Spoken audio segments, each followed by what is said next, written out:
Okay, hi everyone. So today we've got Amy from Restless Ravens, and I guess we met Amy maybe about a year ago. We connected online, and she lives in Field, Ontario. She does really great work, which is why when we met her, we were really drawn to getting to know her more and to connect.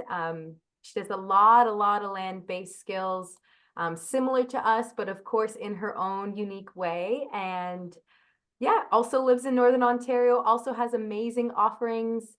Maybe she'll speak to it later in this podcast, but maybe we can start, Amy, just you can introduce yourself and tell people where they can find you online. Okay, so my name's Amy. I run a small scale homestead with my partner Dan, and we are like ecologically friendly.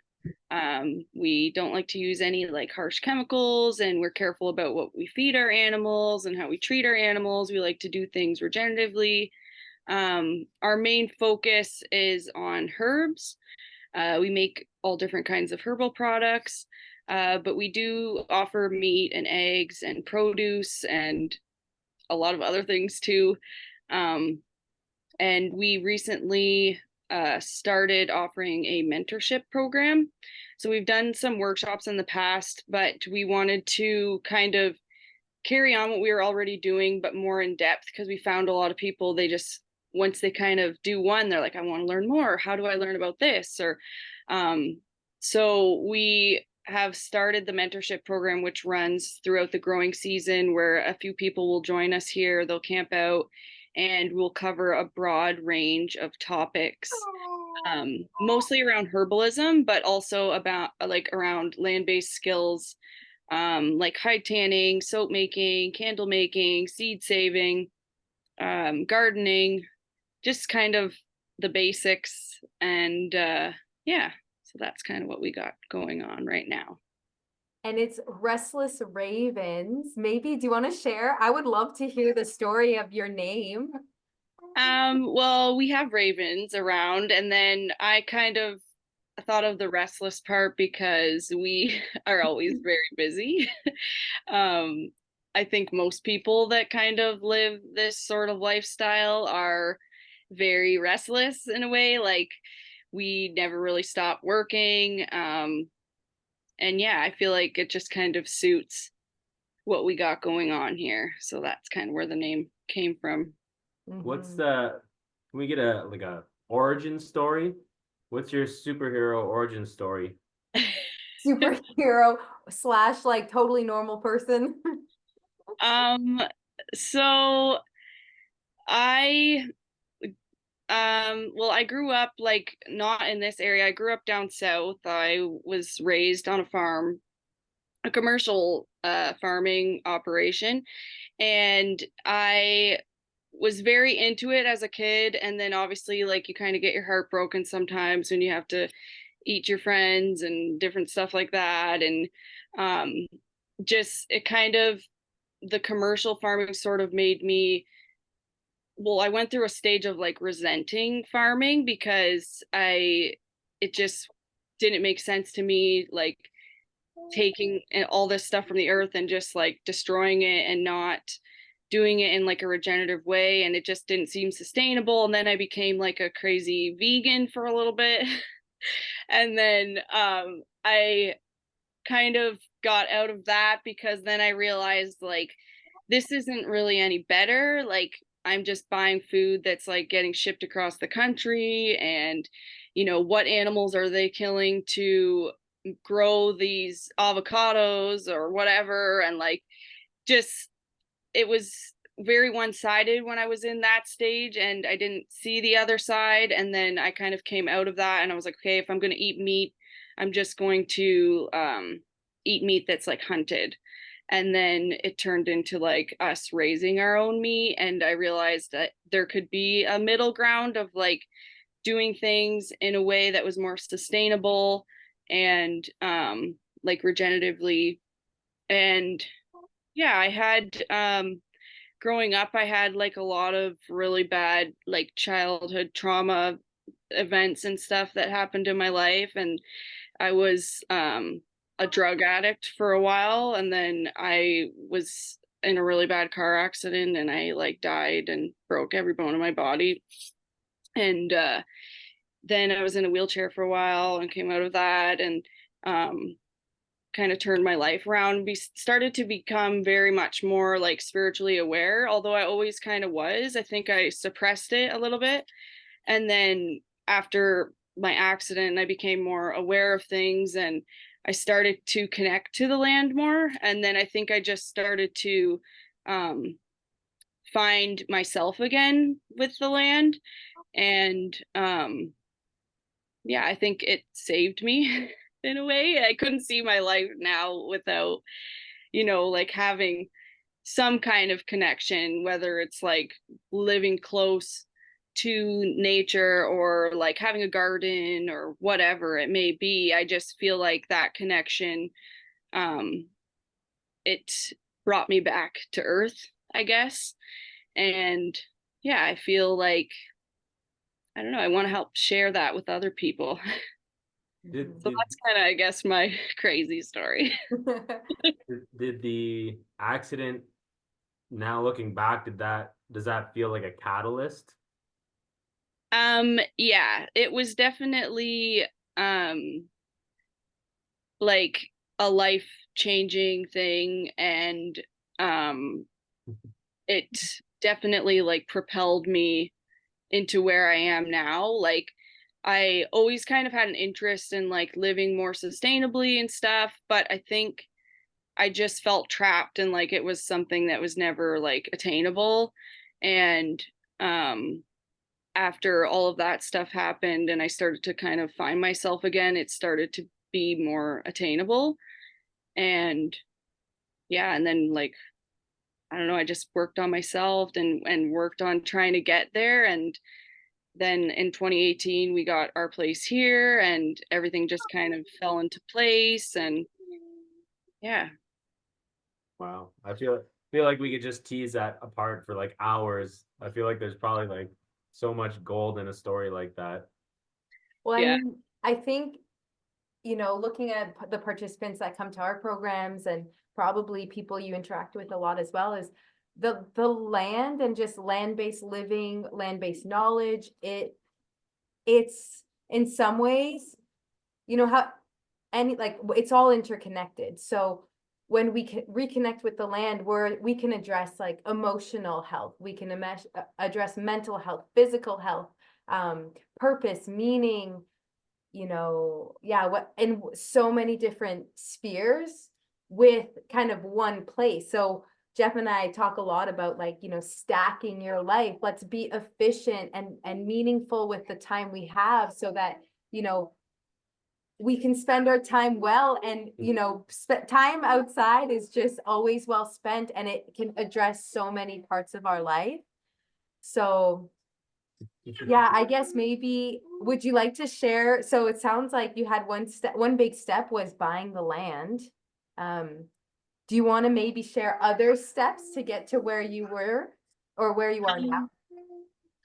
Well, so we were like a bit, your story actually is, it kind of like, from your other podcasts, I think it was the one with our growing experiment, hearing like your story a bit, like how you two found each other is kind of similar to like me and Dan, where it was like I always wanted to kind of live this lifestyle, but I knew that I needed like a male counterpart. And we really like kind of, that's how our love blossomed, was like over sharing this same love and dream together. And so I think that was sort of like the first step, really, was finding a partner to like do this with, and having like a shared dream. And then we found our place and we kind of just jumped on it, like a little bit crazy, like it closed in like less than a month, and it was just like we came here and we like just kind of ran around quick, and then we're like, okay, can we canoe from our front yard out to the lake? And like that's like what sold us, and that's all we cared about, was just like being able to have like that connection and the land, and just we didn't care about like a house or whatever. And so I think, yeah, having like that dream and that passion is definitely the first step. And then saying that, I mean, we picked a place where we didn't really have like the infrastructure and different stuff like that. And like thinking back now, it would have probably been smarter to, you know, maybe get a place that was more accommodating for like wanting animals and stuff like that. So we really came to an area where it was just kind of like the bare bones, and we had to build something out of nothing, and also not having like, we didn't come here with like a bunch of money or anything either, right? So we are pretty crafty at like repurposing things and like basically like stuff that people are giving away for free or family or whatever, and making a use of it, which also entails sometimes, you know, holding on to things for a little too long. But Yeah. everything has a use at some point.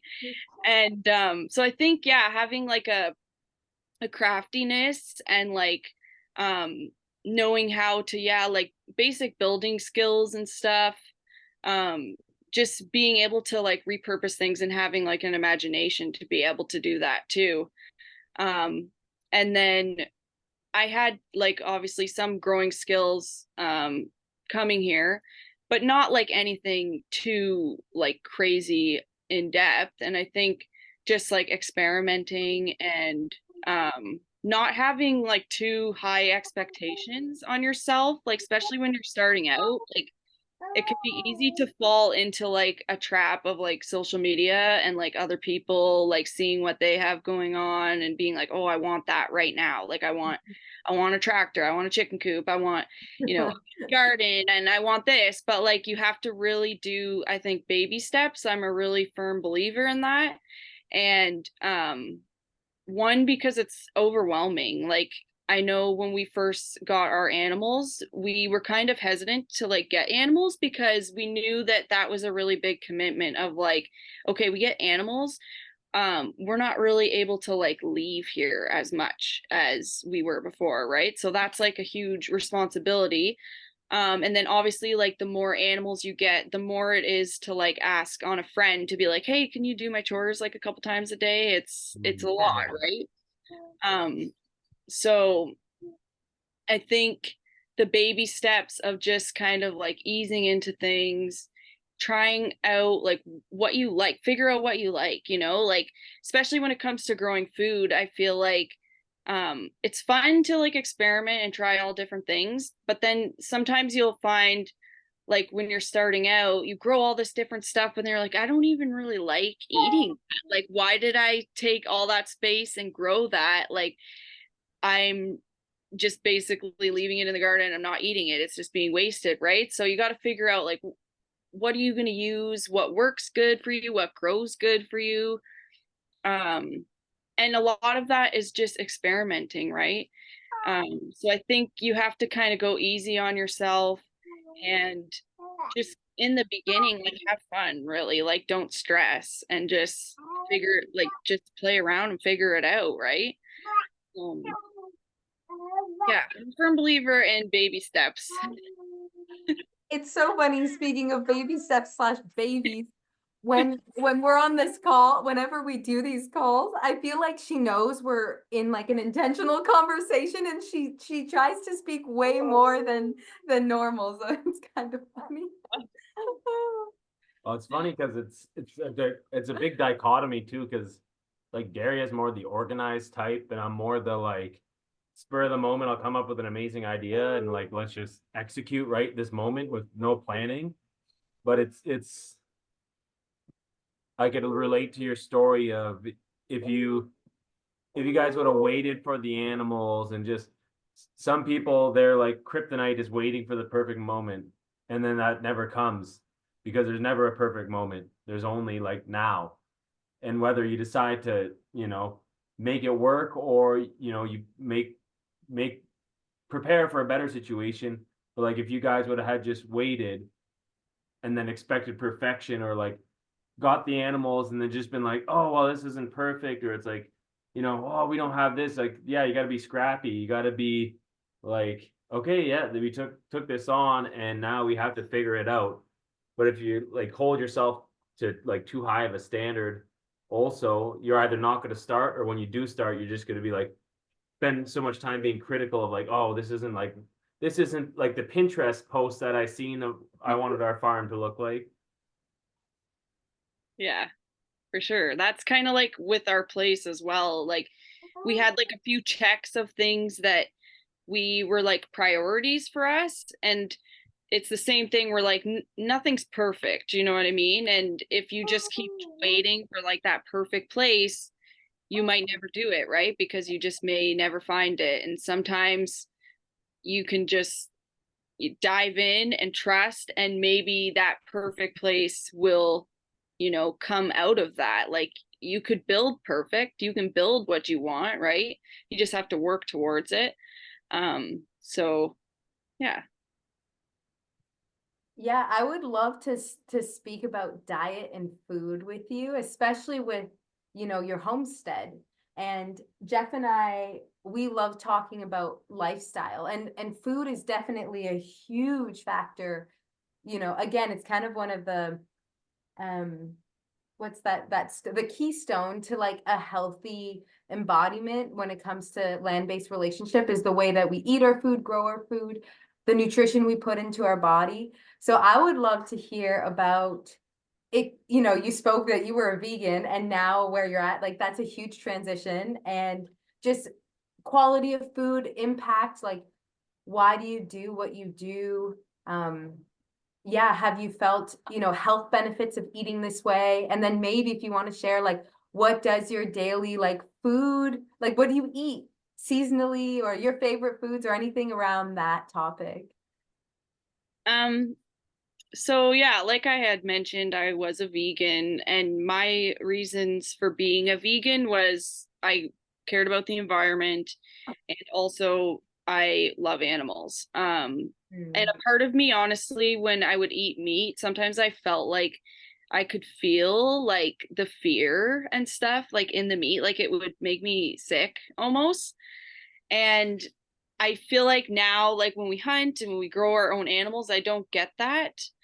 Um, and I mean, it's hard because we do most of the butchering, like we do ourselves. Like, obviously, the meat we're selling, we get professionally butchered and stamped and everything. But for ourselves, we are very much a part of the process. We're, raising it from a little baby and then butchering it. And that's really hard. Um, but it's also really rewarding, I find, to be a part of all of that. And it makes you like appreciate your food differently. We don't waste as much food, like especially stuff that you're growing in the garden and whatever kind of meat you have. Like I feel like when you're buying food, you're kind of, I don't know, like you're more inclined to like throw things out, whereas when it's something you preserved or you grew or you put all this work into, like you do not want to waste food. And being on a farm too, nothing really gets wasted because we have pigs and we can feed it to our animals or whatever too. Well, you built a relationship, and I think that you're making such a good point. It's like, yeah, you didn't just the relationship wasn't like money exchange, grocery store, bring home, faceless, nameless item. It's like, no, you like even if it's a vegetable or something you wild foraged or your meat you're raising, it's like, yeah, this was a relationship. It was time and energy and commitment and a back and forth, and that's way different than like you said. It's not nothing's gonna go to waste, but it's something you've like curated. Yeah. So yeah, I feel like we're definitely not like as wasteful. Um, there's also things where like I can't ever say before that I was like a liver eater or like stuff like that, right? Where now I will eat stuff like that because it's our own, it's also super fresh, and like I know that these animals didn't have like medications or whatever, right? I know it's very pure. Um and yeah, so we eat very like seasonally for sure because we grow most of our food. So once the growing season starts, we're eating a lot of the stuff like right out of the garden. I don't really like to pick stuff and let it just sit around. I like to pick it right away and eat it. And I think that that's really good for you too, because it's still like got that life force energy in it. So we'll eat like a lot of more like fresh, like whole foods, like not as cooked and stuff, like fresh stuff out of the garden, like in the summer and whatnot. And then I can a lot of our food. I also freeze a lot. So throughout like the winter time and now when we're in the in between, we're eating stuff that's frozen or canned. And obviously our meat too. We eat a lot more meat, I would say, like in the colder months than we do in the summer, partly because it's a lot of that kind of stuff we're using the oven, and the oven heats our house up a lot in the summertime. And I also find too that those are just like really rich, very nourishing, like heavy meals. And I feel like in the winter, like your body needs that. It's working to keep you warm, and just you're kind of just at that stage of like, I say, like I'm putting on my winter weight and just kind of like, like hibernating. And I don't know, like getting ready to use all that energy in like the springtime and stuff. So I feel like we eat a lot more of like the heavier stuff in the winter time. And yeah, that's kind of what our eating regiment is like.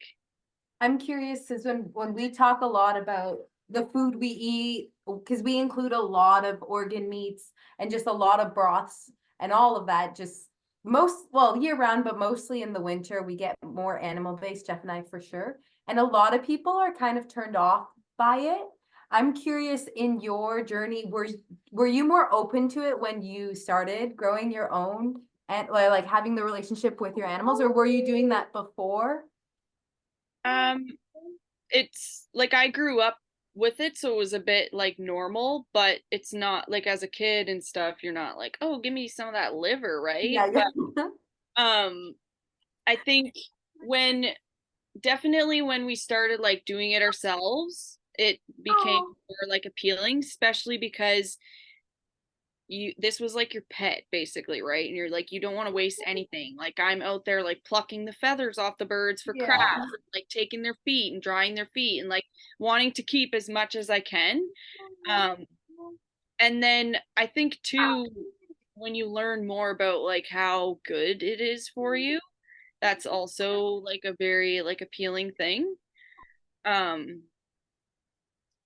Yeah, I would say. She wants to talk too. Yeah. She wants to be interviewed. Yep. And so I'm curious about liver. People ask us all the time how we eat it. How do you eat it? With butter, like just fried with butter. Fried with butter? Sometimes onions with it and garlic, but usually just like in a cast iron. Yeah.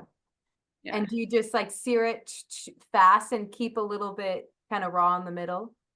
I don't keep it a little bit raw in the middle, but it I definitely cook it. But yeah. Same. Yeah. Well, I love, well, actually, Well, her mom cooks it, like sears it on both sides and leaves it like raw on the inside. Okay. And then we've had raw a bunch of times, and it's crazy. Obviously, fresher tastes better, I find. Like when we did the raw goat liver, fresh, there wasn't much taste. So it was very, it was almost like peanut butter like.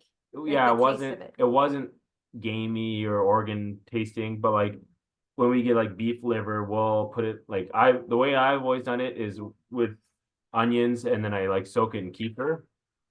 Okay. And this dairy supposed to like tame the gamey taste, and that's the way I've always done it. But I didn't realize when it's raw, it doesn't taste as strong. So it's like the way her mom does it, like it's a texture thing, and I definitely have that. Where it's like some days I'm okay, and I just like I'm very whatever's good for you, I'll do it. Doesn't matter. Like if it was eating rocks, I'd figure a way to like just swallow them. But like some days it's fine. It's like, okay, it's fine. And other days, like the texture is just like, I'll swallow it down, but Maybe your body's not needing it as much then. maybe, or maybe I'm just being a baby. Yeah. Well, we can shift to plants. Well, I want Oh, I you want have something else? yeah. Okay. Dariya said you have like a special breed of pigs. Pigs. Yes. I am like knowledge level 0 for like pig breeds. Tell us about your pigs. So we have Mangalitsa pigs. They are a heritage breed originally from like Hungary area, and they have curly hair. They're a lard breed, so they have a lot of fat, especially compared to like a commercial hog, which is basically bred to be like more lean and to get big really, really quick. This breed is slower growing and it has a very large fat cap that is very rich in omegas. It's the type of fat that's healthy for you. I know as like a society, we hear fat and we think like, ooh, that's bad for you and like can't have fat and stuff. Whereas this is a fat that is good for you. We use the lard for lard, like in cooking and stuff. And then we also use it to make soap. And then we also like to leave a generous fat cap on our meat as well. And we try and promote people to, try the fat to experience this it's a different type of meat, really. It's not like what you would get in the grocery store. Like the pork you get in the grocery store is usually like that white kind of gray color and there's not much fat. Whereas our pork is very rich. It's dark red. It has marbling throughout it. And then it does have this big fat cap, but it's not like the fat in the grocery store, like where it's like really chewy and like you're kind of like, ugh. Like gristle kind of. Yeah, it's like it melts in your mouth. And it's good. Like I was never my whole life growing up, like I was like on steak, my dad would like cut the grizzle off and I would like let him eat that. I was not into it, but like with our pigs, I will eat the fat. I really love it. Yeah, and it's a different type of pig. It's not for everybody. Because it is definitely like it's richer. It's heavier, like I find. But they are really cute pigs and they do well on pasture and they are very hardy. So because of their fat, it kind of acts as like an insulation for them. So they are able to handle colder temps more than like a regular pig. And they're also able to handle like the hot too, which some breeds of pig, they get like sunburnt and stuff. So they're not able to like be out in the sun, where this breed is able to handle that type of thing better. So it's a really great like homestead pig, because of all the different uses you can use for the fat, as well as providing meat for your family. And then the fact that like you don't necessarily need like super crazy infrastructure. You can have like a small shelter for them, and they will sometimes prefer to sleep outside even when it's like -40, as long as they have straw and they can escape the elements if they want. Yeah, and we like to use the fat too because we hunt, so we mix the fat in with our wild game. And yeah, they're really cute pigs, and they're just, I don't know, it's a different kind of pig. Like it's not for everyone, but we love them. They sound like really well acclimatized for northern. Like it sounds like if we were to do pigs, you sold me. Like I'm sold. I'm part Hungarian too, so it's like I need a Oh, pig. nice. Very But cool. yeah, that sounds like, I don't know. Like we talked about early, like stacking things in your favor. That sounds like a good stack of like benefits to have a hog on your farm. That's like, I wouldn't, maybe not the word low maintenance, but like you said, hardy. So it's like you're not babying them like like when we talk about like wild foods, it's like you have to baby the broccoli, but you know the baby like the wild carrot or stuff like that. And it sounds like a great breed for where you guys are. Yeah, and it's nice they don't have as many piglets as like a commercial hog. They can have like 14 some. I've seen more like almost like 20, which is pretty crazy, but like 14, 12, that's like a pretty normal amount of piglets for like a commercial breed, and even some other heritage breeds, whereas a Mangalitsa will have 5 to 8 average. They can have 10 or so, but they have smaller litters, which is kind of nice too, so that if you are, you know, a small scale farm or whatever, you're not getting like too overrun. It's a little bit more sustainable for you that way. Yeah. You want to talk about plants? Okay, wait, before we switch to plants, I have one more question, especially as, you know, a woman, you mentioned hunting, and I'm curious if you want to share any piece around your journey there. You know, I think, you know, this is so broad, but you know, men as hunters, women as gatherers, and plant medicine, you know, growers and harvesters and keeper of that knowledge. I'm curious, you know, as a woman, how your journey into hunting has been, and maybe what your role is in the butchering or the processing or even just distributing. Like, I see, you know, in my experience, how women do have a place um in that cycle, and I'd love to hear your experience, your journey. So with hunting, I didn't start hunting till like 3 years ago, I think. Um, I would sometimes like accompany Dan. He's been hunting for a long time. And I guess would help with him with like when he would get a deer, I would help with like the skinning and stuff. And I really do enjoy, as weird as it sounds, like skinning animals. I don't I think just like being able to honor the animal in that sense is what I like about it. Being able to like preserve the furs or the skins or whatever. Um, and just it's another factor in like not letting things go to waste. And it is kind of like a womanly thing, I think, doing like the skinning and stuff, because it does take like a lot of patience and careful and like um small fingers. And so I started with that, so I wasn't, I guess, like afraid to get my hands dirty sort of thing. I had a little bit of familiarity with that sort of thing. And then Dan kind of pushed me into hunting. I was never like super gung ho on it. He just, I think the more I was around it, I was like starting to, you know, want to maybe get into it more. My big thing was with it was like I've never been a huge fan of guns. Mm. So I was like, no, I'm okay. Like I don't want to like shoot guns off and stuff. But then I got into bow hunting, which I really like using a bow, and I feel like it's a little bit more like primal, and it's way different. Like you're closer. There's a lot more skill required. Um, not that there isn't skill using a gun either, but it's a different skill. Um, so getting into that, it was what I guess got me into it was like bow hunting.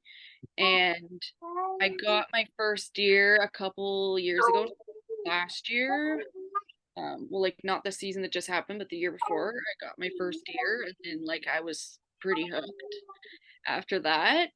And then I was able to get a deer again this past season that just happened.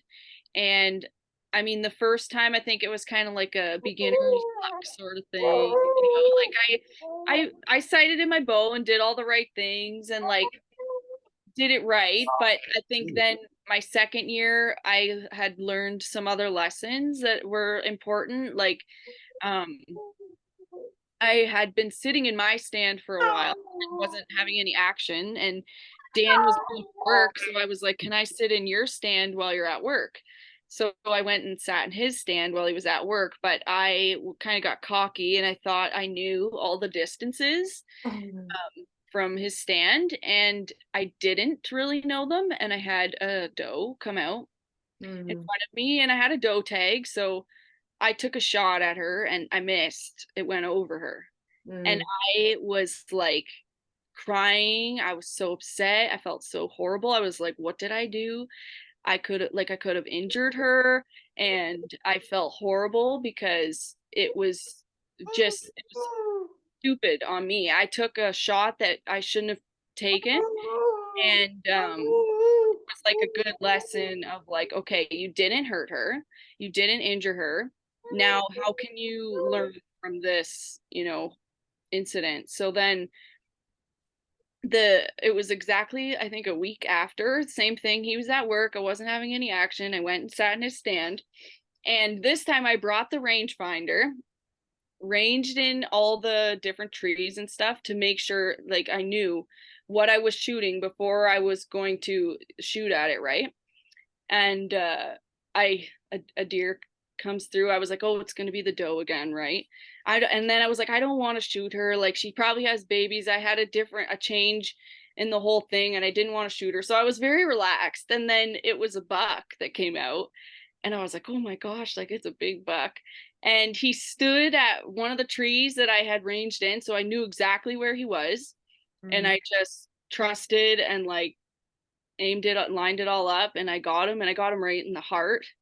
And so it was very like rewarding, that kill, to have like had that hard lesson and then have kind of been rewarded by doing it the right way. And it's kind of an embarrassing story, and it's like kind of, some people might be like, well, why did you do that? And that was stupid. And but I think it's like an important story, and it was like a good lesson. And I am a bit like ashamed, obviously, that what happened, but I'm not ashamed that I was able to learn from it and change that around. And yeah, so that's kind of been my thing with hunting so far. And who knows, like, what it will turn into, I'm not sure. And maybe I'll get more comfortable with guns in the future, I'm not sure. But I do really enjoy using a bow. And yeah. I can definitely relate to it's a very different feeling. Have like shooting a bow versus shooting a gun. And my preference and my journey started with bow hunting. And it I don't know, it feels good. Like I love it, it's a skill, it's a little bit harder in my perspective as well. And it's very rewarding because it takes time, and it's humbling to get good and to get, just like continuous shots, like good shots. And it's fun. It's, you can't take yourself too seriously as you learn. So yeah. I think it speaks a lot to like your relationship, because you said like one of your aspirations in the beginning was to feel good about the meat that you're sourcing. And then, like you said, you're looking for a partner in crime type thing to move forward with. And yeah, it's easier when you have, many hands make light work, and when you have a shared dream or vision, you can move toward that. And then, had you been, had one of you been like, no, this is terrible, I'm not doing it, like, it just makes all types of conflict. But as you guys share this vision and dream, and you work toward those goals, it's like, okay, yeah, like, you help with the hunting, and it's like, okay, well, you know what, like, you can't always be hunting. I'm gonna have to, I'll try it and I'll see if I'm into it. And then, to boom, like, that's a pretty inspirational story. Like, you got 2 deer already. I have none, so you're doing awesome. Maybe you'll have to come sit in Dan's stand. Yeah. He's got the magic There you stand. go. I think he puts the apples at his stand. I think that's what happened to you. Yeah. Yeah. Well, do we want to shift to plants maybe? Sure. Yeah, let's do it. So maybe we can start by just sharing your philosophy. It could be harvest style, it could be rituals, anything that you find is just like Amy's way when it comes to plants and herbs and medicine making. Well, so I guess Well, I first kind of got into like herbalism. Um, when I was a kid, there was a neighbor of mine that I used to spend a lot of time at their place, and she was very much like a homesteader and made medicine. And her husband had cancer, and he was given like a terminal, like he was told he was gonna die, like he had months to live, sort of thing. Mm. And she, kind of took the reins and very much like uh dove into like the herbalism and was healing him with plants. And I remember like as a kid, she was getting us to put milk thistle tincture in like Mm. his liquor bottles and stuff like that, and like certain spices on his food. And I think for me that was like it didn't seem like much at the time, but that was like conditioning me into this kind of path. And he was like, she healed him of his cancer. And as a kid I was like, that's amazing, right? Like they tell you you can't heal cancer, like how did my neighbor that's just a regular old person down the road like do that, right? And it was very like a very big thing in my life. And although it was kind of lost and on the back burner for a while, I never forgot it. And then obviously like everyone, kind of has a family member that goes through something too. And then so my grandpa had cancer, and that kind of stirred up me getting into herbalism again. And Mm. so after my accident I had really gotten into plants and reading books, and I was kind of more into like the spiritual witchy stuff at first. So that's kind of where I started, and then just a lot of books and learning from other people. And then of course it just turned into like the same thing of like this friend's sick or like this friend needs something, and then it's like you just want to help people. And like um so a lot of my work with plants I think was around like helping family and friends, and Mm. um kind of going against like the system and stuff. And so I would say a lot of the stuff that I do with plants is not just necessarily for like taste or whatever. It's for like the healing and helping people. Um, and then obviously it drifted from there. Like the more you learn, then it just turned into a whole thing of like, um, yeah, for taste or like incorporating herbs into your food, and um doing that sort of thing. And like I got really into foraging. That kind of really started it for me. Before even growing my own, I was super into foraging. And I would forage a lot of the like medicines that I was making for people and stuff.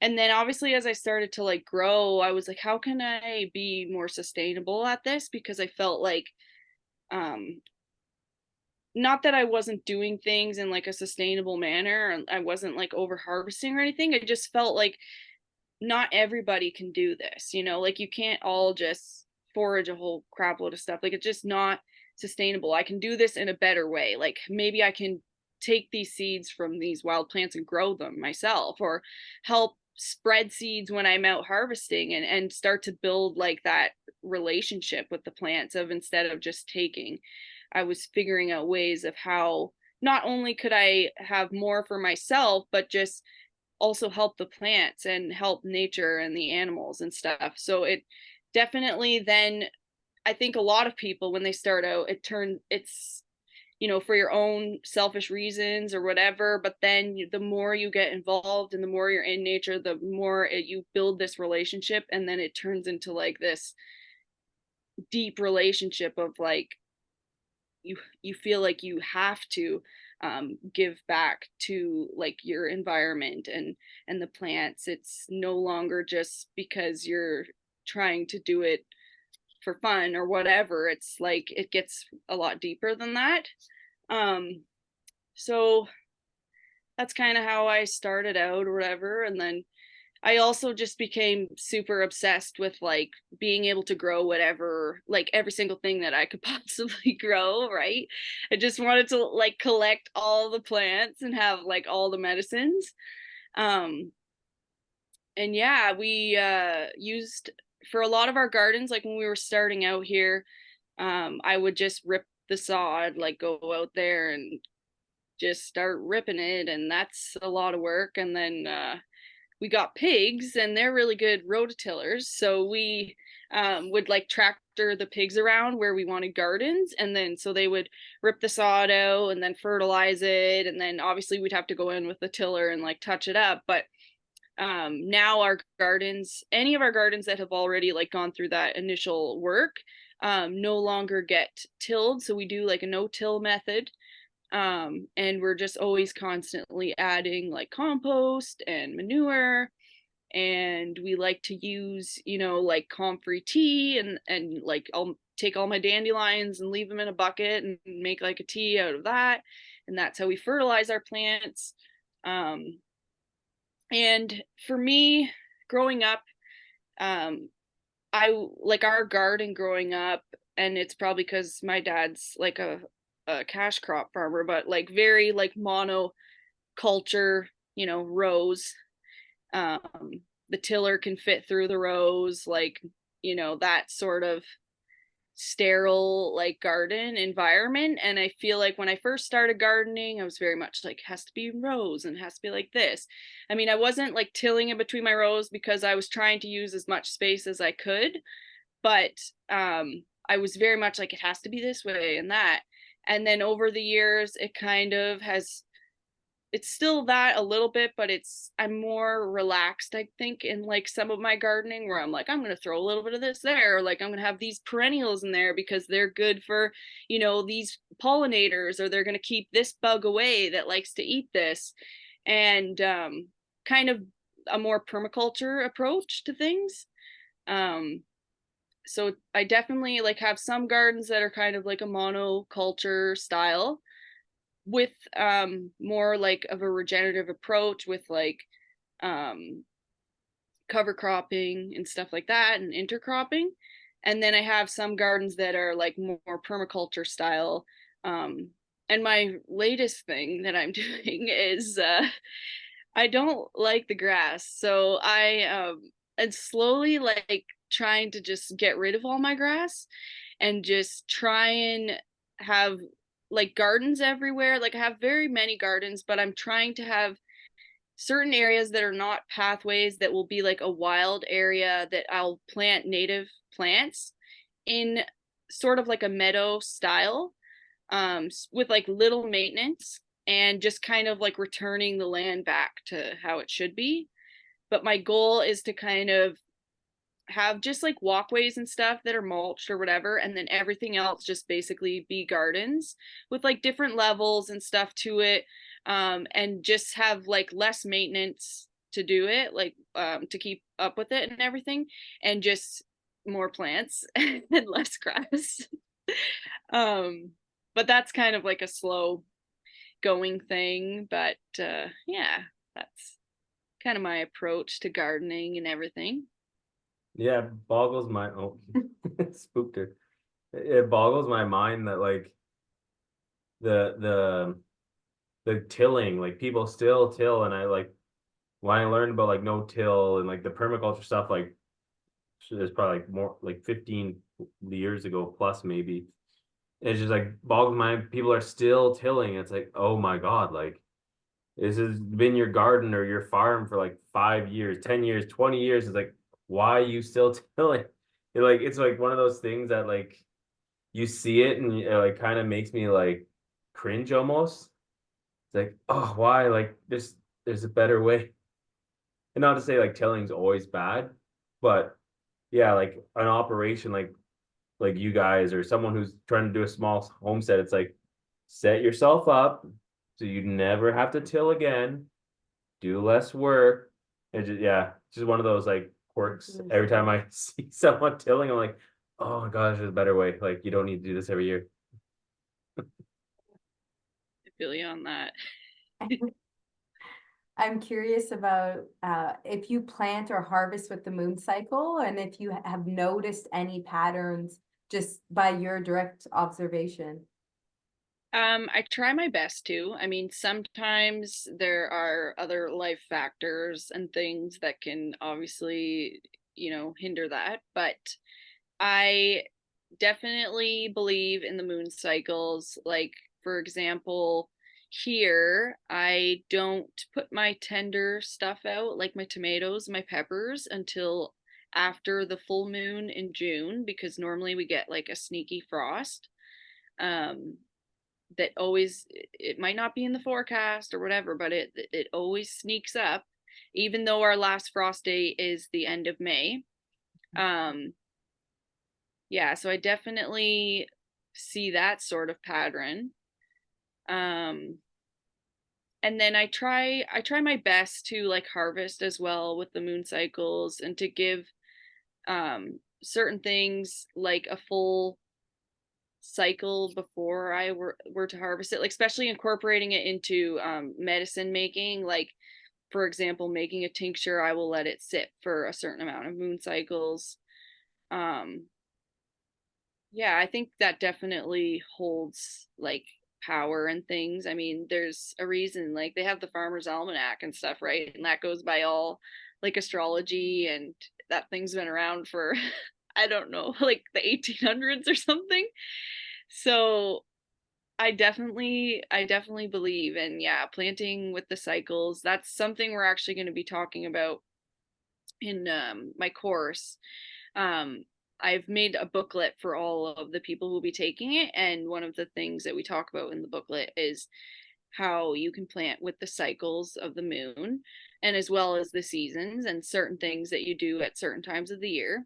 um yeah, like planting seeds. I just, with the eclipse actually, and the new moon, I was out planting a lot of seeds.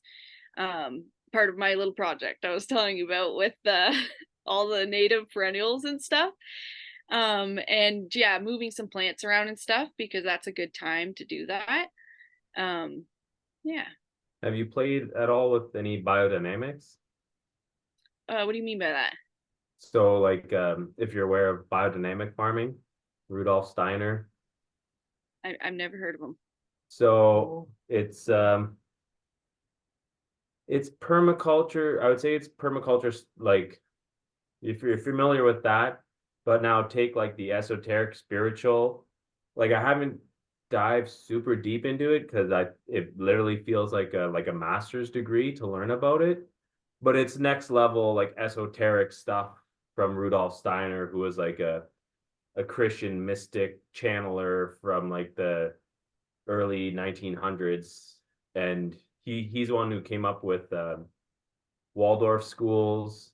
If you're familiar with that, so Waldorf schools was his thing. Biodynamic farming he came up with. He also came up with Well, all like tons of types, stuff. all types, like one, He was like they say he was like a channeler, like I guess guru, no, not guru, but he channeled a lot of work. He wrote essentially 50 pages a day from like age, I can't remember, it was like 18 to like 50. He's got like 1 million pages that he's written in his lifetime. Like, and he came up with an entire design for farming, and a lot of it centers around like making concoctions based on what you're trying to get done with the soil or the entire environment. So I loosely know some of it. Like one of the more popular ones is you take I believe it's a bull's horn, and you stuff it full of manure, and you bury it for 2 years.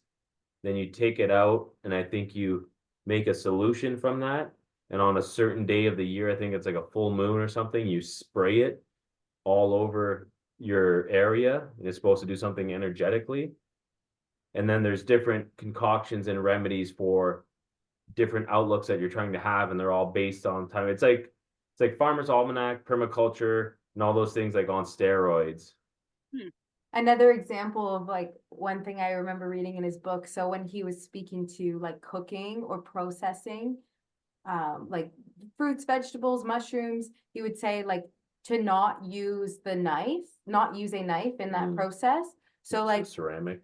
no, it would be so like with mushrooms, for example, instead of cutting them with your straight edge of a knife, you would tear the plant apart, because you want the plant to keep the essence of that, the mushroom, or even like a vegetable or something. You want to break it so that the plant kind of can choose the path of least resistance and break off in its own way to keep the structure and essence of that being that you're harvesting.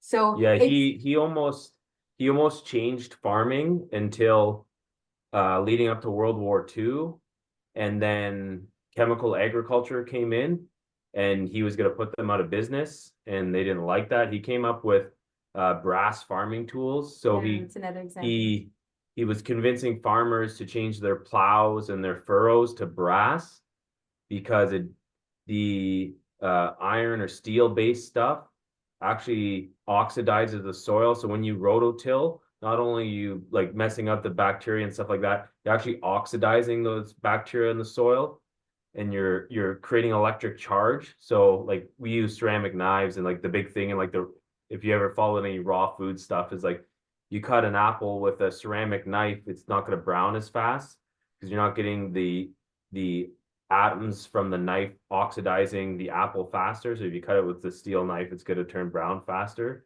So the idea of like the electrical charge, you're not doing anything to the organisms in the soil. And he had like plows, they had all this like shovels made of brass and all this stuff, like copper tools. And then it kind of just all got wiped off the map for chemical ag and fertilize, like all the fertilizer poisonous stuff. But yeah, it's a rabbit hole to go down for sure. It's Yeah, I would his yeah. name. Pardon? You'll have to send me his name to look him up. Yeah, Yeah. Rudolf Steiner for anyone who's interested. And like I love it because it's practical wisdom and also mixed in with the esoteric. So And he's like very spiritual. Like he had a whole spiritual movement as well. So like, that's put into there as well. Like, and I know permaculture does a good job at that too. Like care for people, care for earth, and like return of abundance. But it's like that with like a whole world spiritual view too. And it's like, yeah, it's very all encompassing. Very cool. have you heard of electroculture or played around with that? I've heard of it a little bit. I collected some copper and was going to do it, but I hadn't taken it much farther than that, to be honest. But I am very intrigued by it. Yeah, Yeah, it would be similar. Yeah, similar. I guess we kind of played around with it last year, like, Yeah. but it I wasn't. think I got the like not the right stuff. I've ordered some like cheap stuff And on they were Amazon. small, like the copper, like I don't know. I think this year we might play around. You have thicker Yeah. copper now. Yeah, just playing around with it, we hear these ideas, and for me, it's like learning from direct experience. It's like I don't want to just believe everything that comes into my field, but I'm interested, I'm open, I'm curious, and so we played around with it just a little bit last year, but With some starts, yeah. but to be honest, I didn't notice anything, which is great. Like, we made mistakes, and so then we wondered, oh, was it like the copper thickness? We started with copper that we got. It was like a craft supply, so it could have been like not even copper. Yeah, who Maybe knows? knockoff the or something. quality.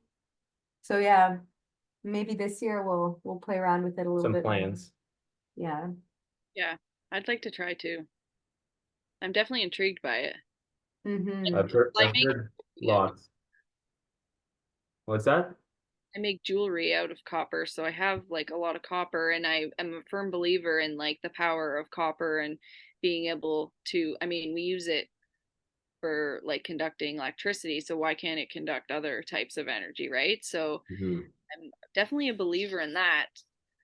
So I think with gardening, can't be too much of a difference. Well, like from what I understand, for you guys, it'd probably be very beneficial because it's not just the garden, like the plants is kind of like the visual that you'll see, but like if the animals, the pollinators, all these, it'll have all these knock-on effects. I think you're drawing what they would call from the ether down into your land and all around your land with the copper antennas you make. But yeah, I've seen I have a buddy who's really into Rudolf Steiner and the electroculture, and he has a very permaculture garden, and his place is like insane. It's crazy beautiful. He's got some crazy stuff. Like he had he had a cactus growing outside for like 20 years in northern Ontario. Wow. He had a like household cactus. He's like, oh, this thing's like not gonna make it. Okay, like I'm gonna just give it this random spot and like whatever. See if he make it. And it said like 20 years later, like didn't grow big, but just stayed this little tiny cactus and overwintered over the years and just managed to stay there. Oh, very cool. We have a cactus, but I don't think I'd put it outside. No. Not yet. I have a cactus that's like, it's supposed to be like the one type of cactus that can grow in Ontario. I mean, I don't know about growing it here, but now you've got me thinking, and I've thought about like sticking a piece outside, like maybe trying it in a greenhouse first to like ease it in, Yeah. and then see if it could survive. Now I'm very Microclimate. curious. It's all about the microclimates. We laugh all the time because our front door is south facing and like it's always 10 to 20 degrees warmer on the front of our house as compared to the back. So I feel like, it's like two different worlds going in the front door and the back door of our house. So like if you have a extreme microclimate like that, I think you'd be okay.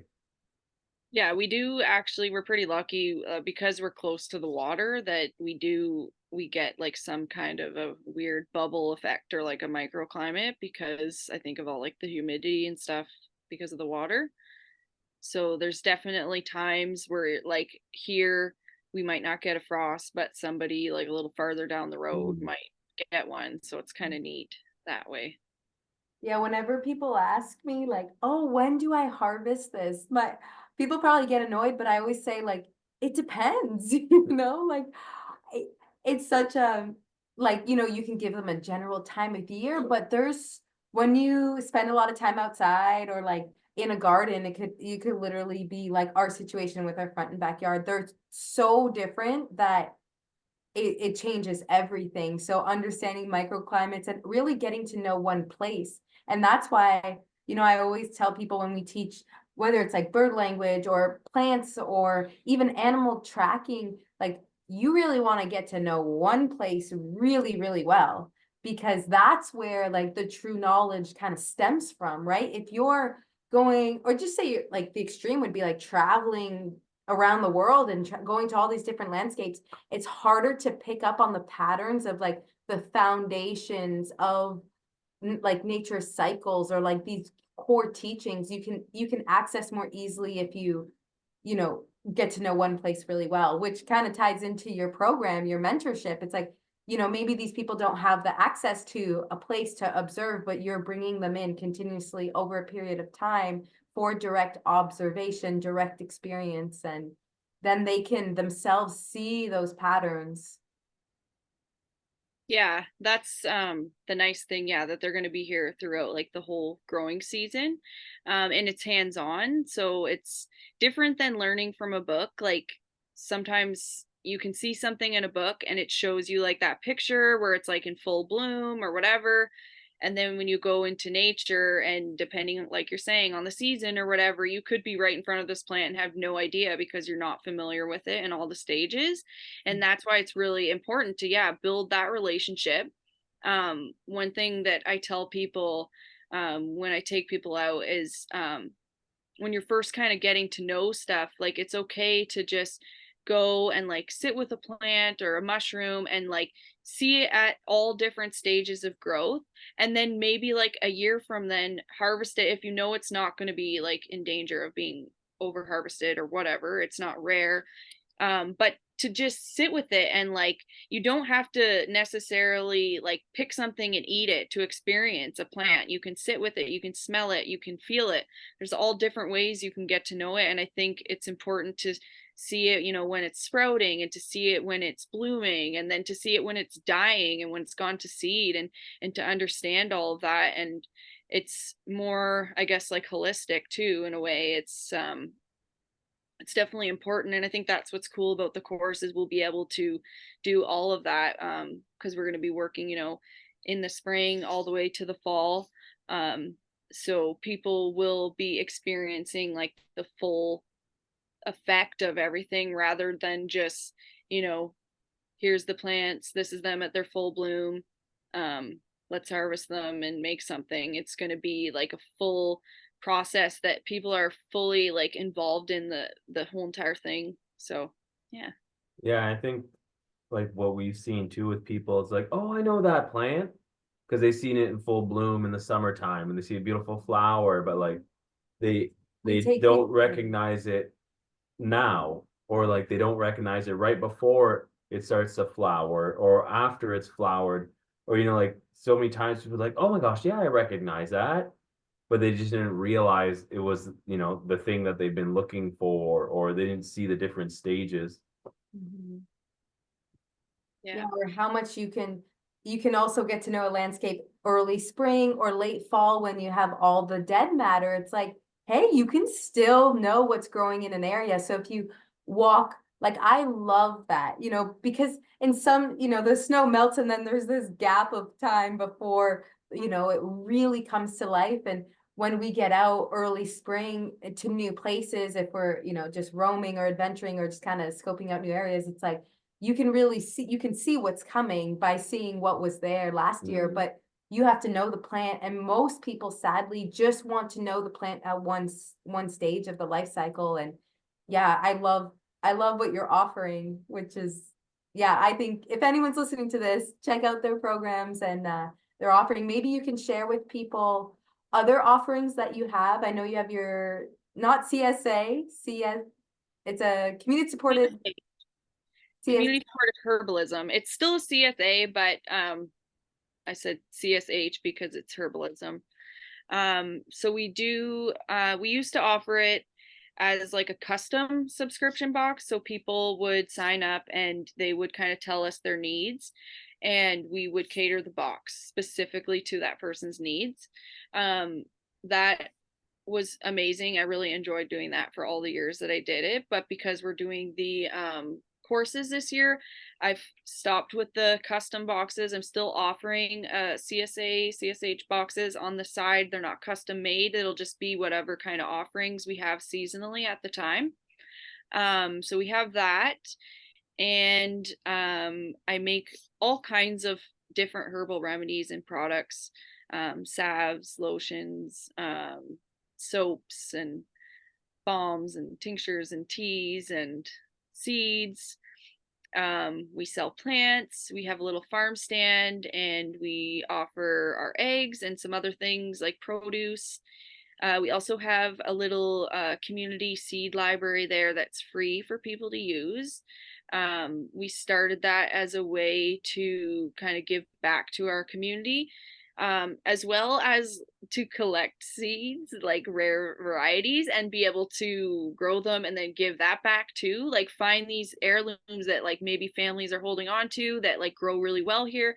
And we can take that in and then make it into more seed and spread it around with people. And it's just kind of a fun way too to like get people into gardening and to get them passionate about like the environment and plants.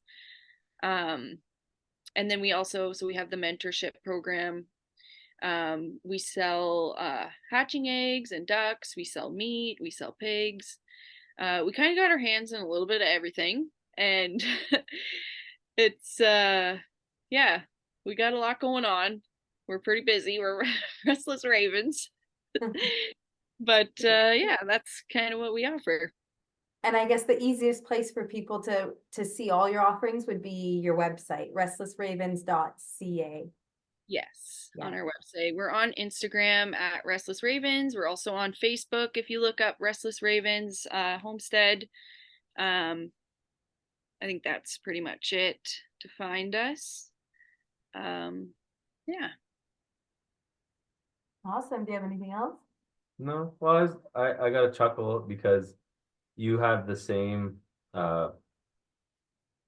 advice that Dariya has for sitting with plants and observing them, and I'm like the exact opposite. Like bull in the china shop, I'll just rip it, put it in my mouth, chew it. Okay, it tastes like shit. Like maybe that's not a edible herb, or like I'm like the little kid, just grab stuff, whatever. Like no, okay, rip that, bring it home. Maybe I'll figure out what to do with it. I'm like the exact opposite of what you described. And like when Dariya first described that to me, I'm like, yeah, but like I could just It's not your style. No. I'm like to rip it out, chew on it, sniff it, like, okay, cool, like move on. Or like another funny, like when I harvest often, like my first harvest of something will be quite small. Jeff is like, if it's prime time for the harvest, he'll like almost harvest too much of what he can handle. So it's funny, you know, that's why you want to balance things out. I'm the rototiller balance that nature needs sometimes. Like obviously not in a clear cut the forest way, but like yeah. I'll be like the kid leaving the store with like too many stuffed animals that I can't, you know, it's piled above my head and I can't see. I'm just like, oh, I take it all home. So I got a good chuckle when you said that because I'm like, yeah, that's not me. When you described kind of your process with plants or even teaching, I literally almost said that verbatim on a podcast like a few weeks ago.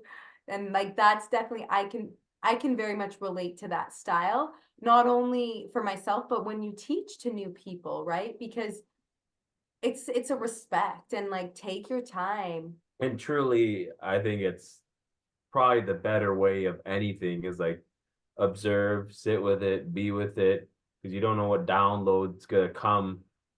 You know, there's a reason we know what plants to eat, what not to eat, what, you know, causes illness, repairs illness. Like there's a reason we know what we know, like homeopathics and all these different things over the ages, because people, you know, sat with it, got the download, and were able to integrate it instead of just like stomping through like I would most times and just, yeah. And to be honest, some plants I grow and I don't feel like it's time for me to either harvest or like take in that medicine internally. So I love growing them, but there's plants that take me longer before there's like an internal relationship where like a tincture or, you know, whatever. So it's yeah, it's so unique. And I think that's like everyone's on their own path. Find your way to relate to plants, listen to your intuition, and yeah. Anyways, we were kind of ending it and then we got back in. So maybe we'll close off by, yeah, thank you so much, Amy, for joining us. And yeah, definitely check out their work. They have so many great, awesome offerings. And yeah, hopefully we get to see each other again sometime soon. Thanks for having me, guys.